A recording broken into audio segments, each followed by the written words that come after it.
家好，我是丹丹，跟我学养生，健康又轻松。今天我们给大家分享的是关于这个风季，春天和秋天风比较大的时候，人容易嗓子干、嗓子发痒，偶尔呢还会咳嗽。那么今天呢，我给大家分享一个非常有效的实操方法，用我们的双手呢一定要是一个温暖的一个双手，然后呢用我们的手掌心的一个劳宫穴来对准我们脖子有一个凹槽，这里呢是我们脖子的天突穴，它治咽炎的一个大穴哈。用我们的掌心呢去对准我们这个天突穴，好，然后用我们另外一只手的掌心呢来扶着我们脖子后边的一个大椎穴。好，就是一个这个的状态。我们的胳膊呢要放轻松，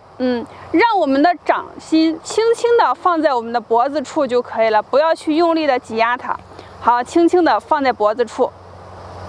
在放置1分钟以上呢，有一些人啊，他会感觉这个手心发凉，那么还有一些人呢，可能会手心非常的潮热，这些现象呢都是正常的。在放置3到5分钟之后呢，我们手的温度呢会渐渐的传感到我们身体，那这里嗓子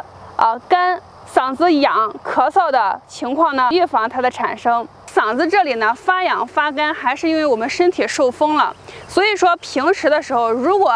一到这个风季来临的时候，你有这种情况呢，可以在我们脖子处围上一个小丝巾，或者说是经常用我们今天分享的方法。小方法中蕴含着大道理。今天的分享就到这里，如果您有其他的问题，欢迎在视频下方留言，谢谢。